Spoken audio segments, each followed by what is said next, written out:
Hello, and thank you for joining us. This is No Soundbites Allowed, and I am your host, Michael Voss, Dragon of the Southern Tier. It is a difficult day today that we speak with you. It has taken us all day to calm our nerves, to let our emotions die down, to be able to speak about the troubling news we've heard all day. By this time, you have assuredly heard 13 members of the United States military have passed away. They were killed in a cowardly suicide attack by members of an organization called ISIS-K. This, sadly, is not a surprise. This was known. We knew this was going to happen. Intelligence agencies had been reporting for days that an attack was imminent. News media around the world had reported for days that an attack was imminent, that this was being planned, and that this was something that was going to happen. Looking at this news, and we will not show images of the aftermath of these two cowardly suicide attacks, bombings that killed and injured 72 Afghani citizens, 12 Marines, 1 Navy corpsman for the United States, that it's mind-boggling. Again, our emotions are very high at this moment. And that's why we want to take our time to speak about this. Not about the politics. Yes, there is a political aspect to this. And we've been having these conversations with individuals on Twitter and on Facebook and in person all day long. There is a separation. At this moment, we separate the politics from what is happening. There is a failure that lies with the Commander-in-Chief of the United States military. There is a failure that lies at the Oval Office, and the person who sits in the chair, that person is Joe Biden. This problem is something that affects everyone, not just the United States, but our allies in NATO, in the United Kingdom, France, Germany, Australia, and many other nations. This is a problem that does not end at the Afghanistan border. It will affect people in Israel, as well as in the United States and many countries around the world, as well as many Afghani citizens. It is deeply saddening to hear the United States president say at any time that there will be American citizens consciously and willfully left behind in enemy hands after August 31st. It is troubling, to say the least. It is aggravating at the least. It is infuriating at the least. And yet that is the truth of the matter. This isn't about politics. This is about the decision of Joe Biden and his administration, including Kamala Harris and General Milley. They have made this decision consciously, willfully. In fact, they have been planning on that since August 18th, as we have reported, when they first made the utterance that all Americans who want to leave Afghanistan will be able to leave Afghanistan. A statement that was later proven to be incorrect, as not only in the United States, but our allies around the world insisted more time was needed, that a complete withdrawal could not be done effectively by the timeline that was created solely by Joe Biden. Many may not like that. Many may want to call that politicking. It is simply the fact. But we want to look through this. And as we said, it's been a troubling day. Earlier today, we saw at 11:51 a.m. that Mr. Malcolm Nance decided that he wanted to attack the United States. He stated, 20 years. For your information, there have been terrorist suicide bombers killing civilians nearly daily in Afghanistan. This ain't new. It's why we're leaving. Deal with it. To say that that statement is tone deaf is the least of things that could be said about it. MSNBC must be very proud to have one of their members who so disregards the lives of American soldiers and Afghani citizens to so nonchalantly say, deal with it. It gives us heartache. Yes, the Kabul airport attack killed 13 U.S. service members, 90 Afghan citizens, according to the Wall Street Journal. And in fact, there may be more. The numbers are still coming in throughout the day. And as we said, back on August 18th, we first noticed that General Milley had said, all Americans who want to get out of Afghanistan. And it was on August 18th that we said, this seems to be an excuse ready-made to excuse why on August 31st, the U.S. military will be gone, Joe Biden will wash his hands of Afghanistan, and any Americans left behind will be claimed to have been individuals who decided on their own to not go out of Afghanistan, that they did not seek an exit. This is an excuse. This is spin. We see that on August 18th, Richard Grenell had been stating the British are going out and rescuing their own citizens.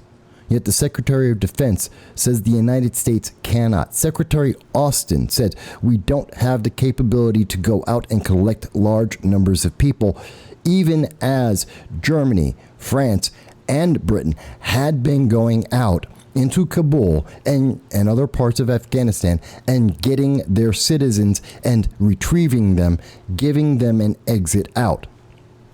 But instead, the Biden administration said, trust the Taliban. The Taliban will work with us. The Taliban will ensure that Americans are able to get to the Kabul airport and get out. On August 20th, in an exclusive interview with a special agent, former special agent and former retired diplomat Eric Caron. And we asked him about what was going on. And he was deeply troubled, fearing even the potential for World War III. Going further, we had further questions and further issues with what the Biden administration was telling us day by day as tensions grew and became worse. And we shared those thoughts with you. 12 hours ago, we mentioned the clock is ticking, that there was a time bomb set to go off, that the August 31st deadline was not good enough. It would not ensure all American citizens would be able to exit Afghanistan safely. Many people had issue with us saying that. 11 hours ago, my fear was and is that there will be American and NATO hostages displayed on September 11th in Afghanistan. But this attack, which was expected and reported on beforehand, hints at how bad Biden orders have been, especially with time running out and an intent to leave Americans behind. Again, that is almost incomprehensible to think that an American president will willfully leave American citizens in harm's way when he has the option, the capability to do otherwise. And we denounce that. We denounce that as strongly as we possibly can.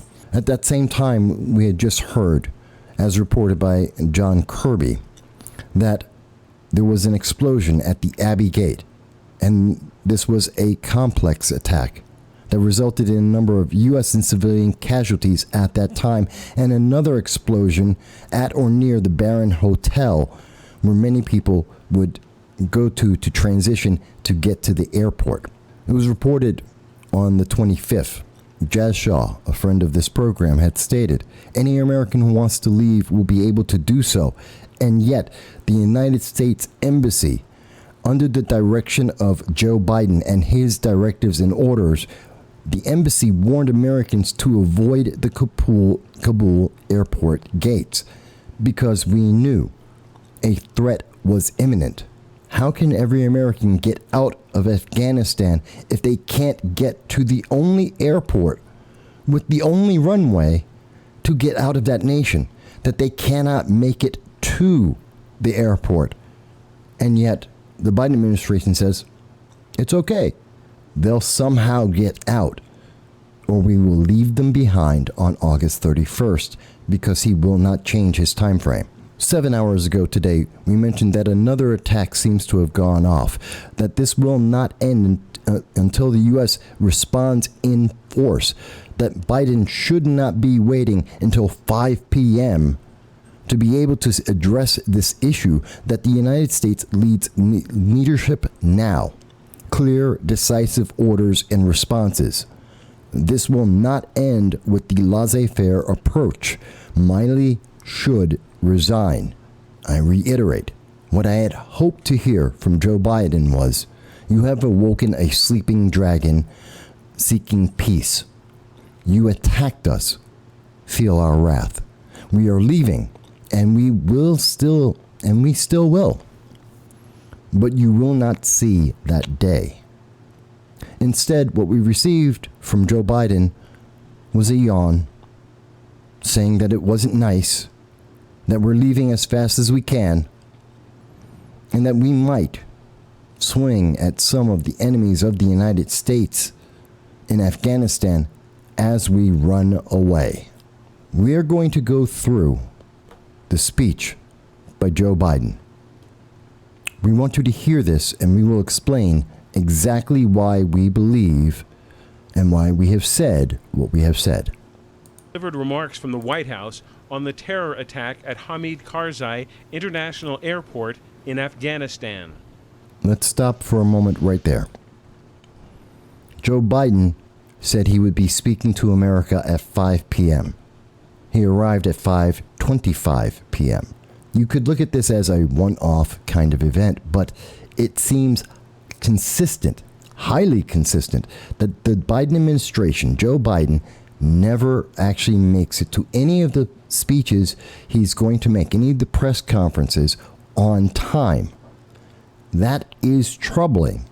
It is troubling because of the nature in which he conducts the actual press conferences. And so this fact that he is 25 minutes late to a speech that many Americans were eagerly awaiting to hear some strength from him does not start this off in a good note. But let's continue. A tough day. This evening in Kabul, as you all know, terrorists attacked that we've been talking about and worried about, that the intelligence community has assessed, has undertaken an attack by a group known as ISIS-K. Took the lives of American service members standing guard at the airport and wounded several others seriously. Let me stop right there for a second. And I have to ask you a question. Does this sound like a man who is outraged? Does this sound like a man who is passionate, that he is filled with anger, that he wishes retribution against his enemies that have just killed his servicemen who answer to him, that he is the commander-in-chief and his troops have just been killed by an enemy? Does he sound angry? Does he sound passionate? Does he sound desperate to make sure that American citizens will be safe going forward? Do you feel passion and strength and leadership? Or do you hear an old man who seems barely capable of speaking, who seems to be asleep at the wheel, who sounds like he just woke up and has to clear his throat because he hasn't spoken all day? Which of those descriptions sounds more like what we are hearing from Joe Biden right at this moment? And which one do you think ISIS and Al-Qaeda and the Taliban are hearing? A strong leader or an old man who just woke up? He had also wounded a number of civilians, and civilians were killed as well. I've been engaged all day, in constant contact with the military commanders here in Washington and the Pentagon, as well as in Afghanistan and Doha. And my commanders here in Washington in the field have been on this with great detail, and you've had a chance to speak to some so far. The situation on the ground is still evolving. All right, let me stop it again. Do you notice how it sounds like he's almost mumbling? He definitely sounds like he's speaking in low tones. Why? Why is Joe Biden speaking in such a manner that makes his speech and his words sound mumbled and jumbled and almost like he's unsure of what he's about to say, that he has a lack of confidence in what he is saying, and he continuously looks down? Is he looking at his notes? Quite possibly. But at this moment, at the beginning of his speech, these are things that are known. It's straightforward. American servicemen have died. Civilians have died. There were two separate suicide attacks. This was committed by ISIS-K. These are simple headlines. The details don't have to be that exacting. That is what happened. The world is aware of it. Shouldn't he be looking directly at the camera, looking at the American people, looking at the world, and saying this as directly and matter of fact as it can be? I know some have said, well, his soft-spoken tone was in reaction to the fact of the seriousness of this issue. Well, you may believe that, but that isn't necessarily the impression that I'm receiving, and I'm not sure that anyone else in the world is getting that same impression either. But let's continue. Constantly being updated. These American service members who gave their lives, it's an overused word, but it's totally appropriate here, were heroes. Heroes who've been engaged in a dangerous, selfless mission to save the lives of others. They're a part of an airlift, an evacuation effort unlike any seen in history. What are you walking? Stop.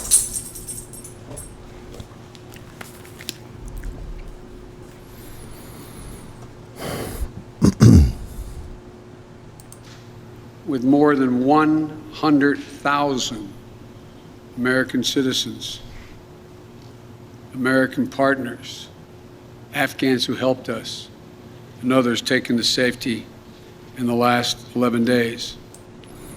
That doesn't sound exactly right.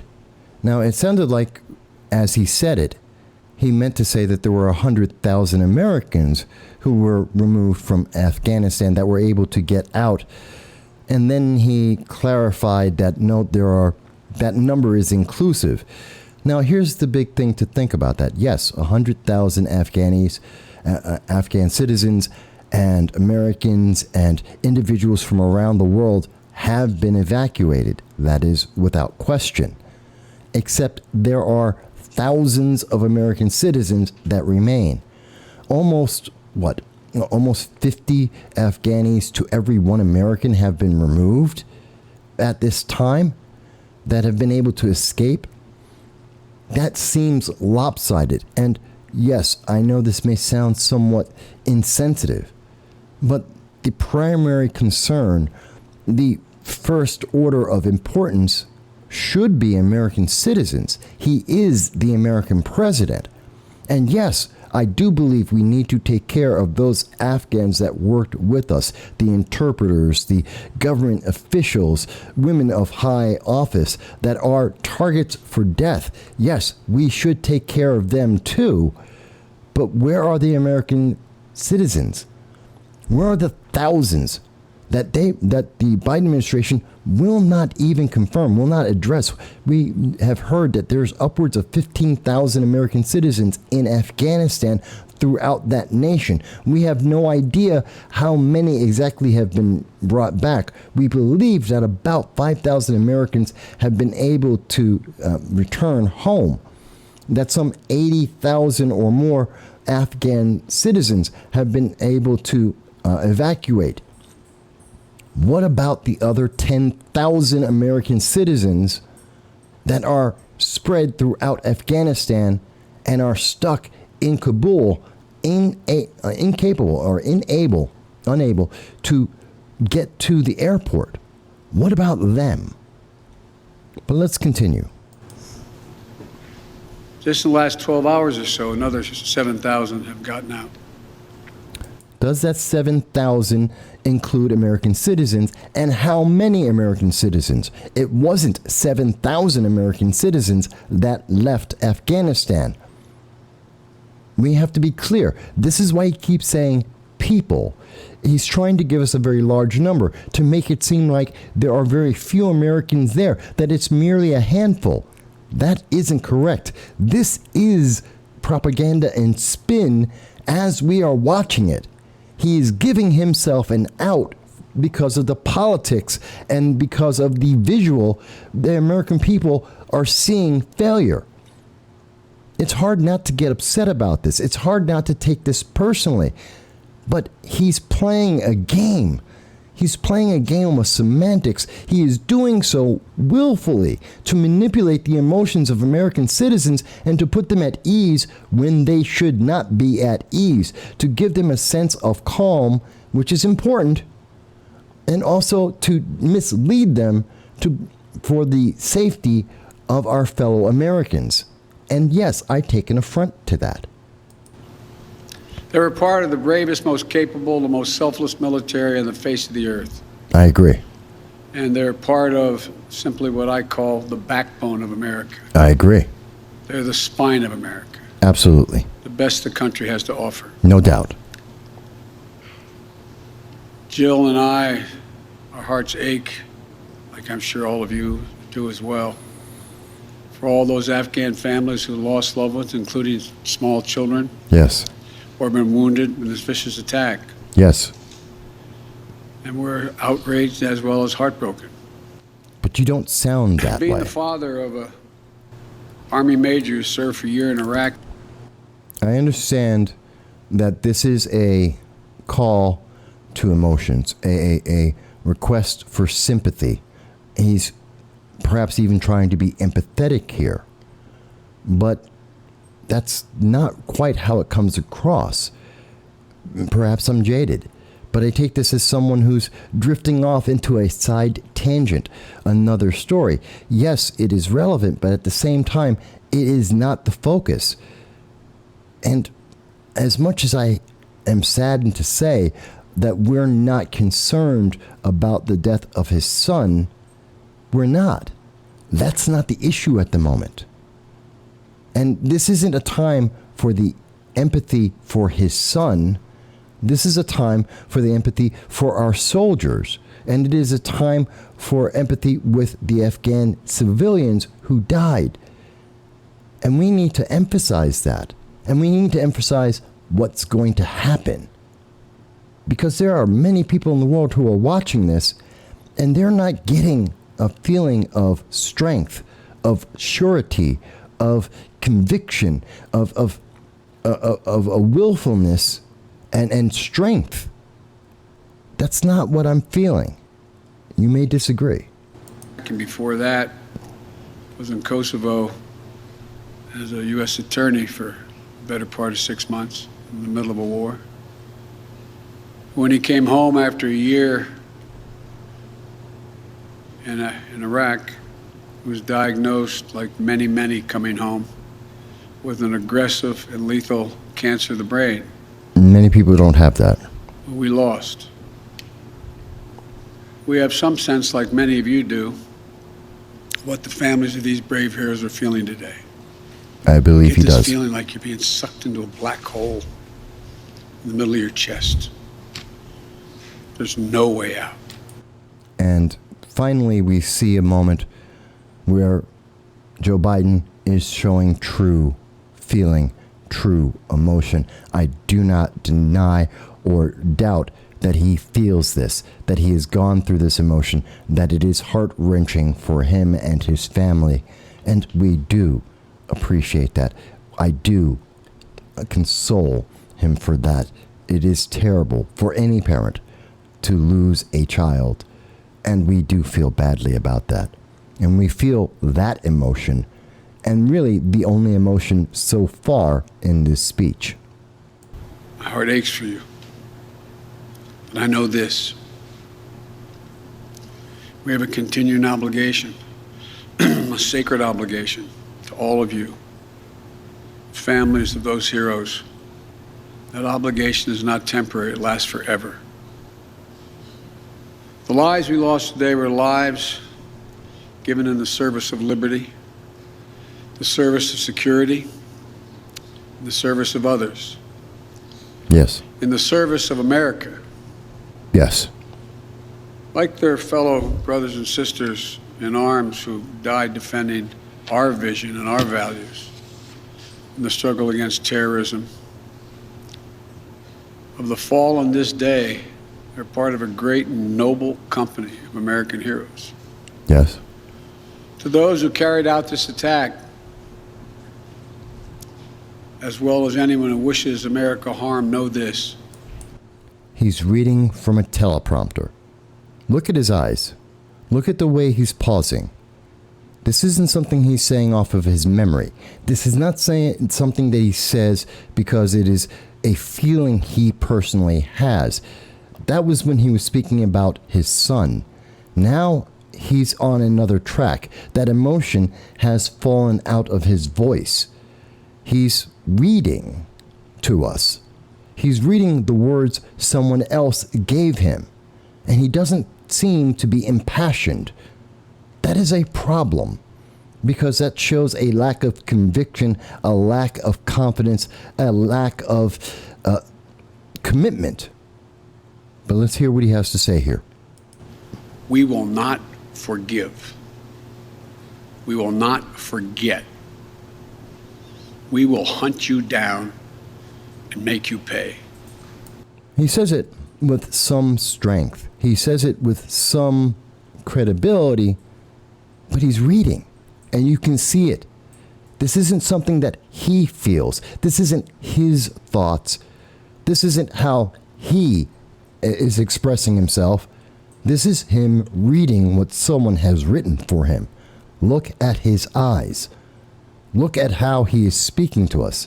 When he started, he was looking down. He was trying to remember. When he was speaking about his son, he was able to look at us. He had emotion in his eyes and in his face. He just made a threat against ISIS, against anyone that would attack the United States, to the enemies of the United States around the world. Does he seem passionate to you? Does he even seem to have the same kind of passion I have at this moment in speaking about what he said? I will defend our interests and our people with every measure at my command. Over the past few weeks, I know many of you are probably tired of hearing me say it. We've been made aware by our intelligence community that the ISIS-K, an arch enemy, the Taliban, people who were freed when both those prisons were opened, has been planning a complex set of attacks on the United States personnel and others. Let's consider that for a second, because it's very important what he just said.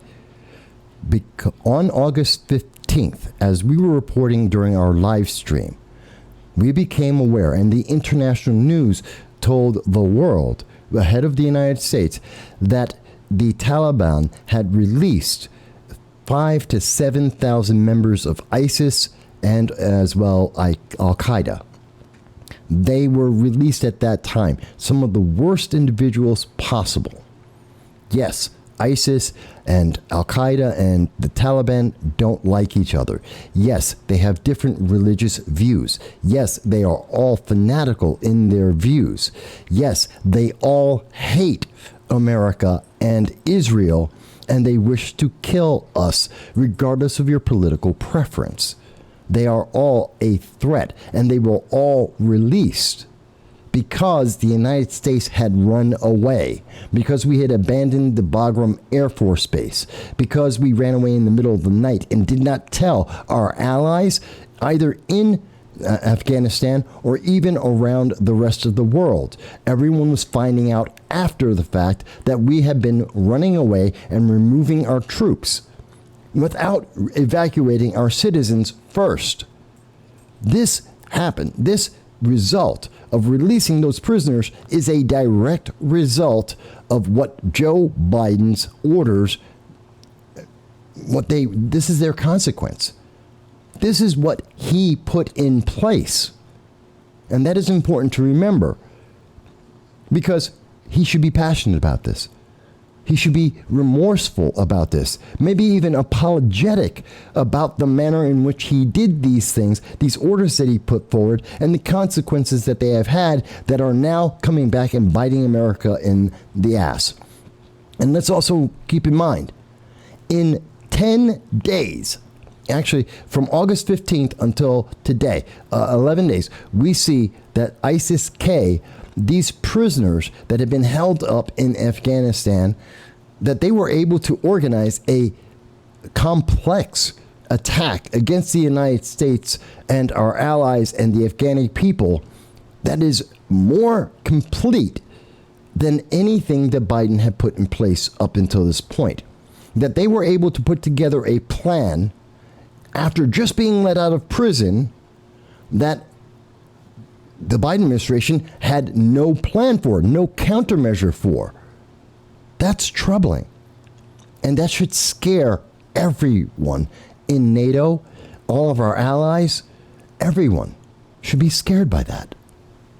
This is why, from the outset, I've repeatedly said this mission was extraordinarily dangerous, and why I've been so determined to limit the duration of this mission. That's not true. Joe Biden hasn't been talking about ISIS-K. Joe Biden had no idea and no way to know that the Taliban would take over. According to him, the Taliban wouldn't be able to take over for months, according to what he has said. The intelligence agencies told him that it would take months, not days. We were assured by the Department of Defense that there was no way the Taliban could take over between a Friday and a Monday, and it did. So to say that this is something that was planned for, that this was something he was aware of, that this is something that was accounted for, is contradictory to what we've seen him say for months now. Because in July, when he was asked if this could happen, that this complete collapse could happen, he said no. He said there wouldn't be a Saigon moment, that the country would not fall to the Taliban. It was not inevitable. And yet now he's telling us he knew that this was a possibility. He knew that this was going to happen. He knew that the ISIS would rise up, ISIS-K or any other faction of it, that they would rise up and that they would attack American citizens. If he knew all of that, why didn't he tell the American people at any point before today? Why did he not take any precautions before today to protect American soldiers, American civilians, and the Afghani people? If he knew this, then why did he do nothing? As General McKenzie said, this is why our mission was designed, this is the way it was designed to operate. Our mission was not designed to operate to allow suicide bombers to kill American soldiers. That is not true. And by the way, no matter how many generals he mentions, no matter how many members of intelligence agencies he wants to bring up, this is Joe Biden's plan. This is Joe Biden's order. He made this order. And even Kamala Harris, who at one point was happy to attach herself to this, she even said herself, After everyone had left, after all the intelligence agencies, after all the generals had left, she was the last one in the room with him before he made the decision to run away and run out of Afghanistan. That she was involved in that decision, and she was the last person speaking to him about it before he put this in forward. So as he mentions all these generals, as he mentions intelligence agencies, keep in mind the decision is Joe Biden's. The plan is Joe Biden's. He approved what was done. He directed these soldiers on what they can and cannot do as commander-in-chief. It is Joe Biden who is responsible here. He's the primary source of responsibility. No one else. Let's continue. Operating under severe stress and attack. We've known that from the beginning. As I've been in constant contact with our senior military leaders, and I mean constant, round the clock, and our commanders on the ground throughout the day. Then why did it take you until 5 p.m. to make a response? Why was there no comment from the White House prior to 5:25 p.m.? If you were in constant contact and you were made aware of this as soon as it was happening, which happened to be about 9 a.m. Eastern Standard Time, then why did it take you until 5:30 to let the American people know what was going on and to let them know that there was some measure of safety? I understand the situation was fluid, that there was a lot going on, but there was no comment from the White House. There was no statement saying that, don't worry, we have a plan, that we are doing something. Why did it take you so long? They made it clear that we can and we must complete this mission, and we will. They don't get a choice on that.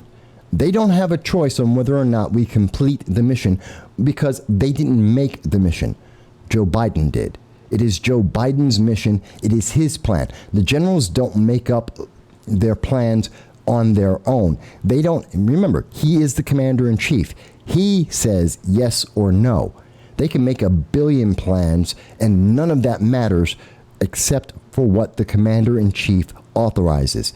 So it's not their mission, it is his mission. He is trying to lay off some of the blame and to take it off of himself and to put it on others so that he has a scapegoat so that they can fall on their sword when this is all done. Like we are going to see General Miley resign, falling on his sword. We will see others that will fall on their swords, taking the blame, but the blame ultimately belongs with Joe Biden. And that's what I've ordered them to do. We will not be deterred by terrorists. We will not let them stop our mission. We will continue the evacuation.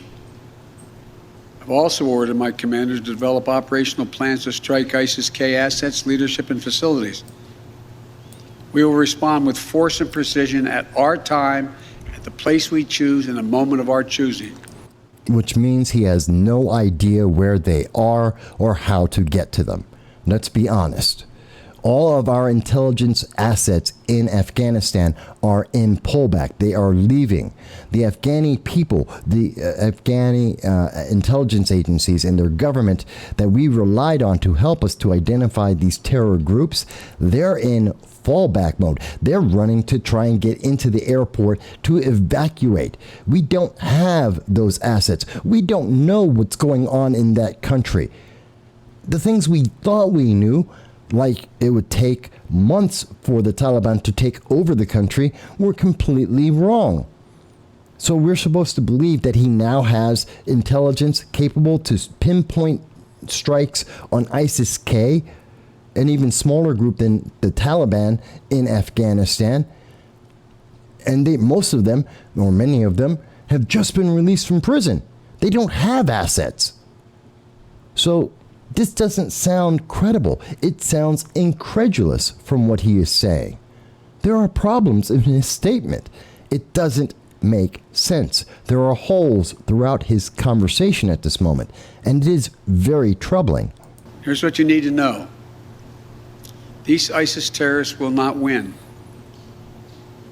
We will rescue the Americans in there. We will get our Afghan allies out. But we know, as reported and as stated by our allies and by members of the intelligence intelligence agencies in the United States. We cannot get all the American citizens out by the deadline of next Tuesday, August 31st. It cannot be done. That's what we have been told over and over again. That is what our allies in the United Kingdom, in France, in Germany, in Australia, that's what they have told us. This has been reported by international news sources repeatedly, and that we have been asking. This is why we have sent members of the CIA under directions from the Biden administration to speak with the Taliban to try and renegotiate and to get more time. And they have repeatedly told us no.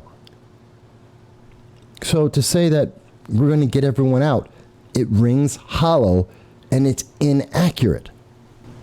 And our mission will go on. America will not be intimidated. And I have the utmost confidence in our brave service members who continue to execute this mission with courage and honor to save lives and get Americans, our partners, our Afghan allies out of Afghanistan. There is a mix of comments here. You're saying that the mission does not end. The mission is to run away. That's how you have detailed it. This is how you have designed it, to run away. We have been doing that for a long time. Bagram Airport, which was on July 3rd, was only one example of that. So the mission to leave Afghanistan, no one is questioning that. That's not the issue at this moment. No one has said that we're going to stay. What people are saying is, can we get our American citizens out safely? And that we need to be there long enough to get our American citizens out, to get our Afghan allies out, to allow our NATO allies like the United Kingdom, France, Germany, and Australia, to allow them to get out. People aren't saying we need to stay in Afghanistan. That's not the argument. The argument is not whether or not that mission has failed. The question is that we cannot complete it in the time frame you have provided to us. And to say that, well, we will not allow terrorists to dictate this to us, well, they are. The Taliban has dictated that they will not move their time frame, but they also will not allow American troops to go out into Kabul, which is something that we are seeing our allies do anyway. So yes, they are dictating to us what is going to happen and how this mission is going to be accomplished. It is not in the hands of Joe Biden, even though it should be. That should be aggravating. Every day when I talk to our commanders, I ask them what they need. What more do they need, if anything, to get the job done? As they will tell you, I granted every request. Except for time.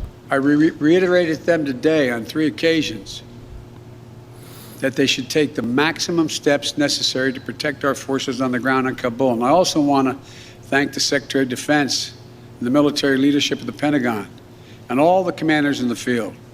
There has been complete unanimity from every commander on the objectives of this mission. That is not true. We have heard this said several times now, where everyone agreed that there was no way that the Taliban could take over. That's not true. Intelligence agencies have told us that that is not correct. We have heard from elements of the military that have said that is not correct. It has been reported by the New York Times and other credible news sources around this nation and around the world. That is not correct. There is not unanimous thought on this. But there is Joe Biden's statements, which are entirely different than what evidence exists in the news media at this time. And the best way to achieve those objectives.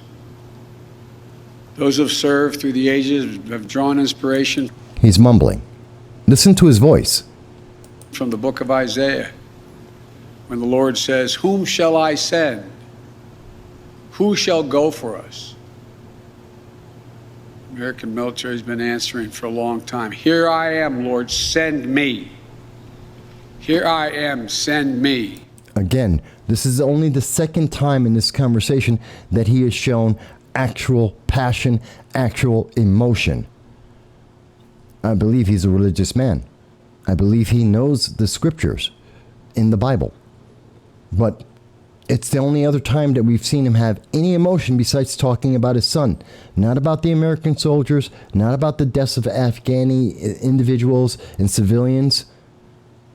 Just those 2 times. It's amazing. Each one of these women and men of our armed forces are the heirs of that tradition of sacrifice, of volunteering to go in harm's way, to risk everything, not for glory, not for profit, but to defend what we love and the people we love.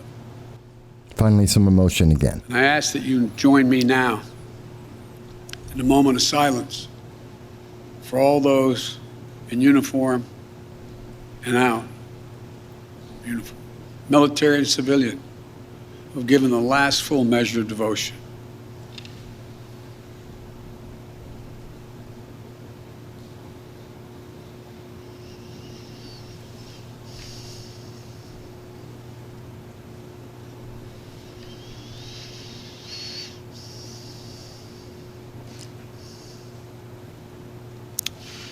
Thank you. May God bless you all, and may God protect the troops and all those standing watch for America. We have so much to do.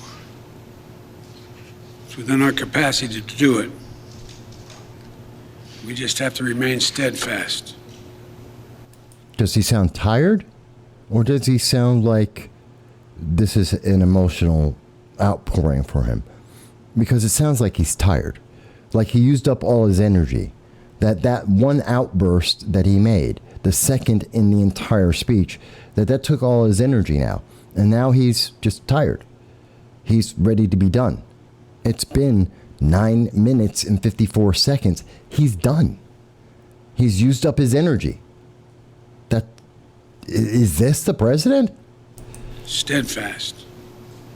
We will complete our mission, and we will continue after our troops have withdrawn to find means by which we can find any American. If we are completing the mission, if the mission is to, well, actually, let's clarify. Joe Biden's mission is to leave Afghanistan. Point blank, nothing else. He wants to run away. He wants to get out of that country because this is part of his plan. And yes, it was an effort to appeal to the partisan fringe of his Democratic Party. I get that. But when we listen to this, his mission is to run away. It is not to protect American citizens. It is not to save the American citizens and to get them out. He is admitting right now that on August 31st, he is willing to leave American citizens in danger. This is worse than just saying we're going to leave our allies undefended, that we have turned our backs on our allies, which have international implications, but it means that we are showing our allies and our enemies that the United States under a Biden administration is willing to leave its own people, knowing full well that they could die, and given the nature of ISIS, Al-Qaeda, and the Taliban, that they may, if they are caught, they very likely will die, and he is willing to allow that to happen so that he can make an arbitrary time frame that he himself set, and that's okay with him. That is weak. That is weak. Wishes to get out of Afghanistan. We will find them and we will get them out. How? How? We will have no assets in Afghanistan at that point. We will have no point of entry into Afghanistan. We will have no point of exit out of Afghanistan. The Taliban hates our guts. ISIS hates us. The Al-Qaeda hate us. We have no friends that would be in positions of power in Afghanistan. How are we supposed to go back in and get civilians that you abandoned to make an arbitrary time frame so it'll look good on September 11th when you say mission accomplished? Come on, let's be very serious here. You're saying we're going to go and get them. How will you be able to get them? And I wish someone in the media would actually ask this question. How do you plan to go back and get these people when the sovereign nation, the leaders of that nation, hate America and will not provide us any assets to get those citizens. That they're more interested in killing those citizens than to allow them to leave or to allow America the ability to go in and to get them. I mean, that's a serious question. Ladies and gentlemen, they gave me a list here. The first person I was instructed to call on was Kelly O'Donnell of NBC. Hang on. They gave him a list. He was instructed. You are the President of the United States. You sit in the Oval Office. You are the Commander-in-Chief of our armed forces. Who told you, who gave you this list? Who made this list? Who pre-approved which members of the press that you would or would not speak to? And what were the conditions of that approval, that allowance for them to be able to speak? They instructed you. They instructed the president? I thought the president instructs others. Who's actually in charge of this government? Who's actually making the final decisions? When Joe Biden is saying he's being instructed, that he has been given a list, that he has been told that these certain individuals in the media were pre-approved, and we don't understand what were the conditions of that pre-approval. Were there questions approved as well? Were they told what questions to ask so that he would be prepared, so that he would answer because he knew exactly what the question would be? So all he had to do was read it off of his notes on who is asking what question and what the appropriate answer is. Why will he not take any questions from the media at large? Why is it such a select group that have to be pre-approved? This is an important question. It never gets answered. And I want to go further because to give him the slightest bit of fairness here, Joe Biden does take one question that was not pre-approved. With X number of people on it, made up of the... This member killed Here we in go. combat. Wait. Let me take the one question. So he does take one question that was not pre-approved, that was not put through the process where the question arguably was something that was prearranged. He's actually going to take an original, solid question from the news media, and yes, it happens to be from Fox News, but more importantly, a question he was not prepared for. What happens here? Let's see. Question from the most interesting guy that I know in the press. Well, that's derisive. That's you. Mr. President, there had not been a U.S. service member killed in combat in Afghanistan since February of 2020.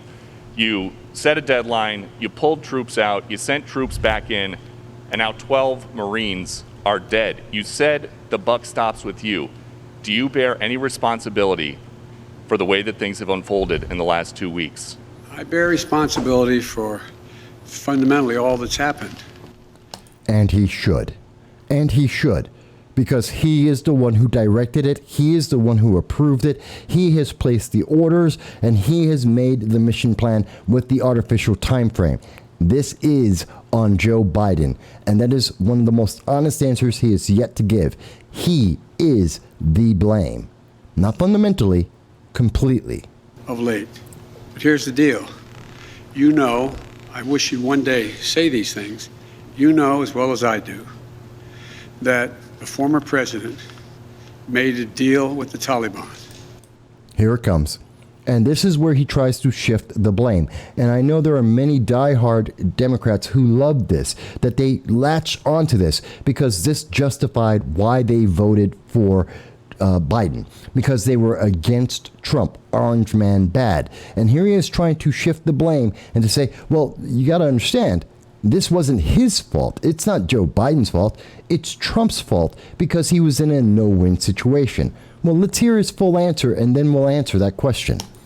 That he would get all American forces out of Afghanistan by May 1. In return, the commitment was made, and that was a year before. In return, he was given a commitment that the Taliban would continue to attack others, but would not attack any American forces. Remember that? Who cares if we remember that? That's not important. The fact that Trump made an agreement, which Joe Biden has altered since he became the elected leader. Since he took over in the Oval Office, Joe Biden has changed that plan. He threw out the conditions that were part of that plan by the Trump administration. He has changed the time frame on that plan. He has changed the nature of that plan. So it doesn't matter what the Trump administration agreed to or not. It doesn't matter what were the ideals then. It's what is Joe Biden doing. He is the one in charge right now. He is the one changing the deal. He is the one who is responsible. It doesn't matter who made the deal originally. He changed that, fundamentally changed that deal, as you will see. I'm being serious. No, I'm asking you a question. Because before... No, wait a minute. I'm asking you a question. Is that accurate, the best of your knowledge? What? Do you think that people have an issue with pulling out of Afghanistan or just the way that things have happened? Yes. Do people agree with the way we are leaving Afghanistan? The question has not been, and it keeps being misrepresented by the Biden administration and so many others, that, the only choice was to stay in Afghanistan. No, it's how do we leave Afghanistan? Do we take the civilians out first, or do we rush the military out first and get the civilians as a secondary afterthought? Do we abide by an arbitrary date and time, or do we actually stay until we've gotten all of our American citizens out and all of our allies out before they get killed? That's the question. How are we doing this? Not that we are doing it, but how are we doing this? And that's something that the Biden administration will not answer. This is something that Joe Biden will not accept. I think they have an issue that people are likely to get hurt. Some, as we've seen, have gotten killed, and that it is messy. The reason why, whether my friend will acknowledge it or has reported it, the reason why there were no attacks on Americans, as you said, from the date until I came into office, was because the commitment was made by President Trump, I will be out by May 1st. In the meantime, you agree not to attack any Americans. And today is August 26th. So it doesn't matter. We're not out of Afghanistan on May 1st. That's not the deal you renegotiated. That is not the terms that you, Joe Biden, have made. So it doesn't matter if that's what the Trump administration did. If anything, let's give credit to the Trump administration for the fact that from February of 2020 up until August 26th of 2021, no American soldiers had died. And that's a commendable thing. And you bungled this, Joe Biden. It is your failure that has led to this. Because if this were the Trump administration, I'd be blaming them just as well. But that is not the case. You changed the deal, and these soldiers died on your watch. You are the commander in chief. Stop trying to pass the buck. This is on you alone. That was the deal. That's why no American was attacked. A few days ago, you said you squarely stand by your decision to pull out. Yes, I do, because look at it this way, folks. And I have another meeting for real. Wait a minute. You have another meeting for real? Does that mean that you sometimes don't have meetings when you decide to end your press conferences? That you just walk away? As we've seen you walk away from press conferences before, sometimes not even taking questions, and you say, well, you have meetings. So are you saying that those weren't real? That you just made them up? That you just wanted to avoid the press? You wanted to avoid the American people? You wanted to avoid accountability? Is that what you're just saying? Because that's what it sounds like you just said. But imagine where we'd be if I had indicated on May the 1st I was not going to renegotiate an evacuation date we were going to stay there. I'd have only one alternative: pour thousands of more troops back into Afghanistan. That is not fight a war. No. That's not accurate. Again, that's not a fair representation of the reality of the situation, because you had no obligation to abide by the Trump policy, by the Trump administration. You've changed how many things that the Trump administration had put forth? How many times? You raised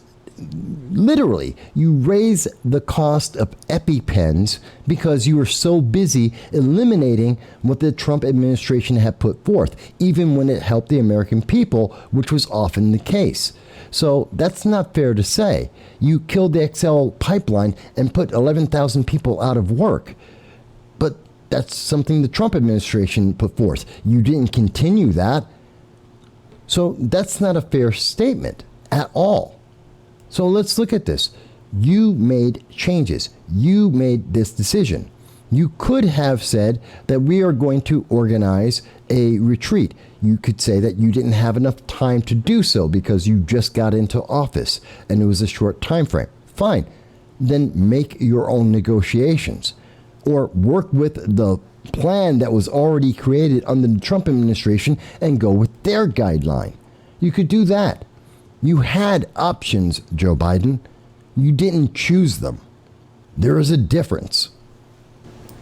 That we had already won relative to why the reason we went in the first place.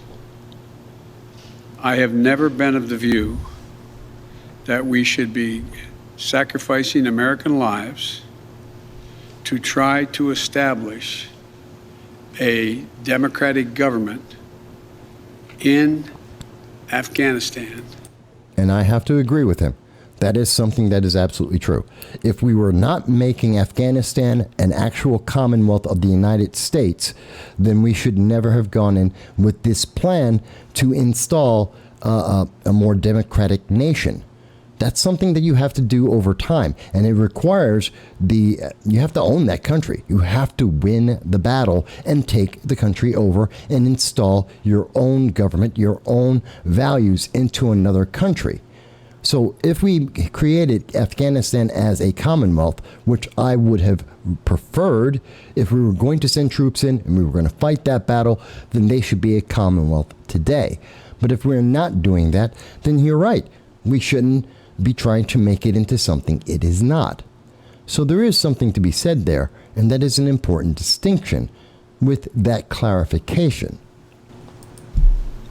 A country that has never once in its entire history been a united country and is made up, I don't mean this in a derogatory, made up of different tribes who have never, ever, ever gotten along with one another. That's absolutely true. And so, as I said before, and this is the last comment I'll make, we'll have more chance to talk about this, unfortunately, beyond, because we're not out yet. If Osama bin Laden, as well as Al-Qaeda, had chosen to launch an attack when they left Saudi Arabia out of Yemen, would we have ever gone to Afghanistan? Actually, maybe. We might have. We've done many peacekeeping missions. We've gone under, as members of NATO, into many nations. Remember Mogadishu? What was our reason going into there? They didn't attack the United States, but yet we were there. Kosovo and many other places around the world. We have been in actions under NATO and under our own directive to go in and to try and help people in peacekeeping actions, to try and save people from genocides and other horrendous situations. Is it possible we would have gone into Afghanistan to try and end the reign? It's quite possible. Saddam Hussein, Iraq, why did we go there?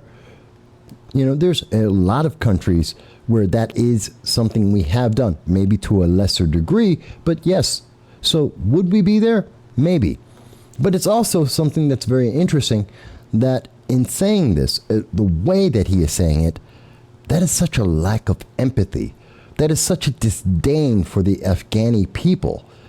It is such a statement of a lack of concern, a callousness, a coldness that is just remarkable on this day with so much that has happened, that you're just saying the Afghani people are meaningless, that their plight is meaningless, that you could care less. You were willing to throw them away. That's what Joe Biden is saying in this statement. It's kind of terrifying. Even though the Taliban completely controlled Afghanistan at the time, would we have ever gone? I know it's not fair to ask you questions, it's rhetorical, but raise your hand if you think we should have gone. What is this, school? Raise your hand? These are members of the press. They're not there to play a game of, I don't know, whatever game, or to be a poll. They're there to ask questions and to get answers. You're making this seem like it's silly. You're lowering the prestige of this event and your position. And given up thousands of lives and tens of thousands of wounded. Our interest in going was to prevent al-Qaeda from reemerging, first to get bin Laden, wipe out al-Qaeda in Afghanistan, prevent that from happening again. As I've said 100 times, terrorism is metastasized around the world. We have greater threats coming out of other countries. We have greater threats coming out of other countries?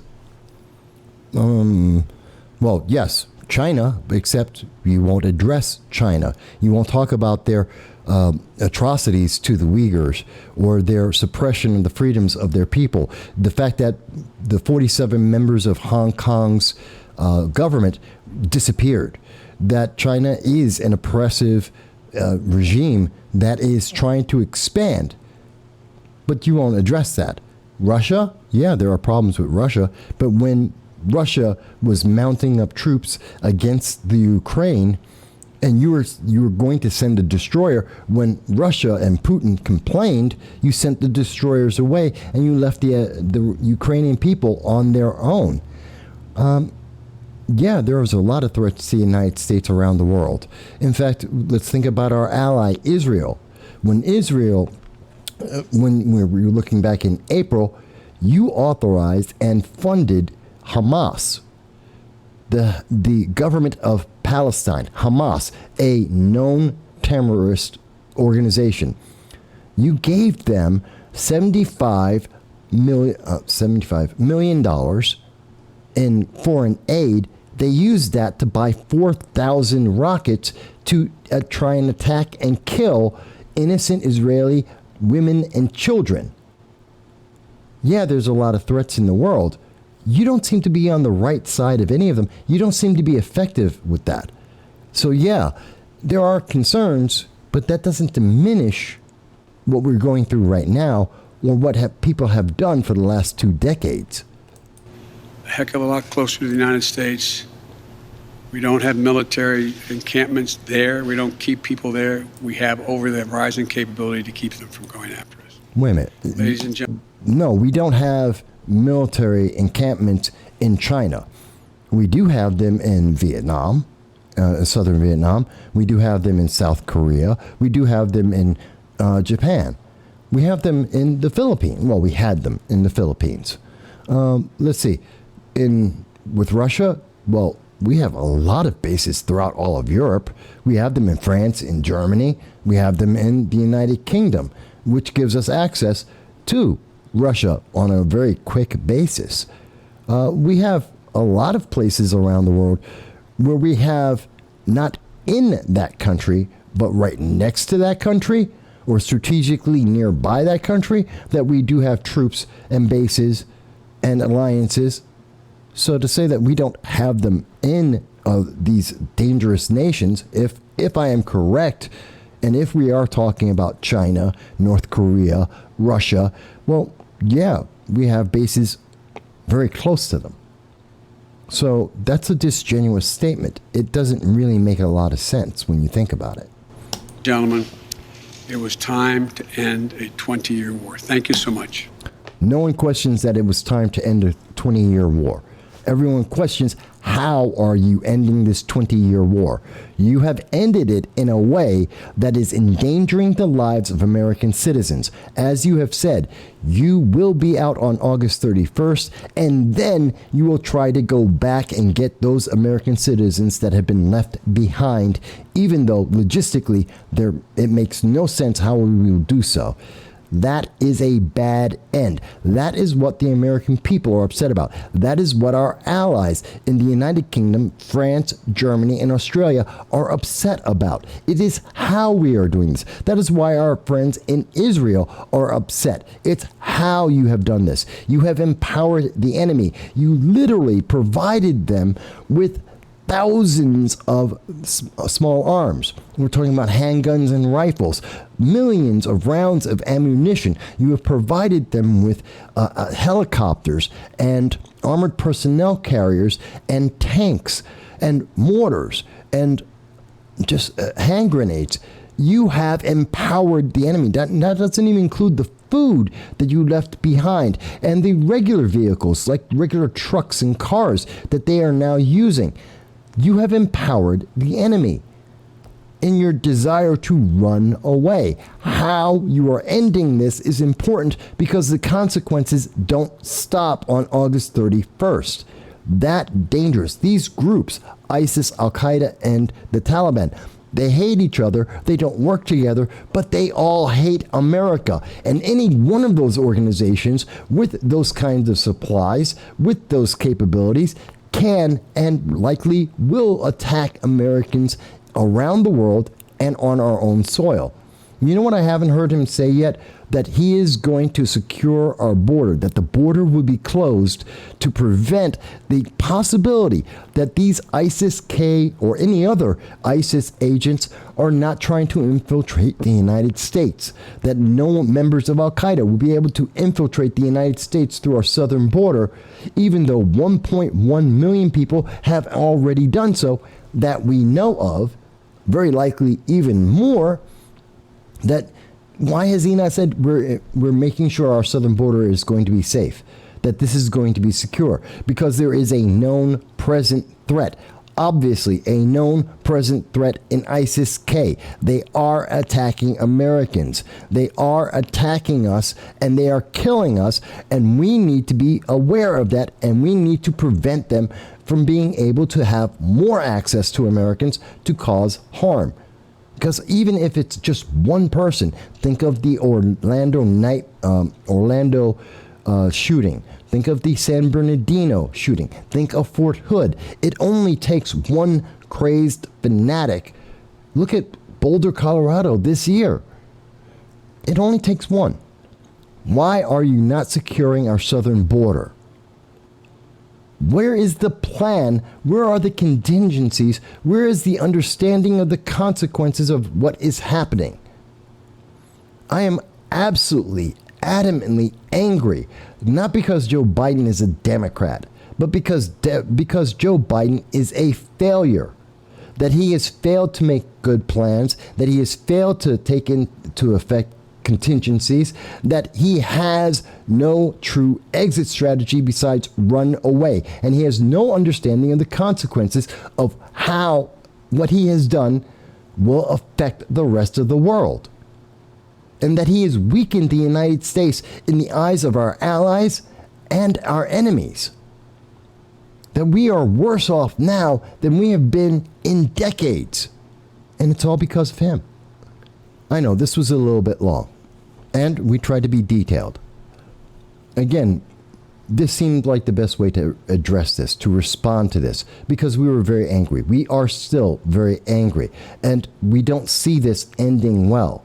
Our greatest fear is that because of the way that Joe Biden is ending our time in Afghanistan, that there will be American citizens who will be left in Afghanistan, that they may be captured as hostages by ISIS or Al-Qaeda or Taliban or all three, or even some other smaller regional terrorist organizations. And that on September 11th, that these individuals will be in harm's way and may die directly because of the actions of Joe Biden. So we are very upset. And this is the calmest way we felt that we could address this. Perhaps you disagree. Perhaps the points we made you don't think are correct. We'd like to hear your comments about that. If you disagree with us, why do you disagree? We want to hear your voice. And we do hope that you will join us every Sunday at 2:30 p.m. Eastern Standard Time, because we do a live stream to hear your voice from anywhere in the world, to speak to us as we go on to YouTube, Facebook, Twitter, DLive, all the social media. And you can even call in and tell us what you think about what's happening here. What do you think about this deadline that Joe Biden is going to maintain? What do you think about the fact that the Biden administration is planning to leave American citizens in harm's way? What do you think about that? We'd like to know.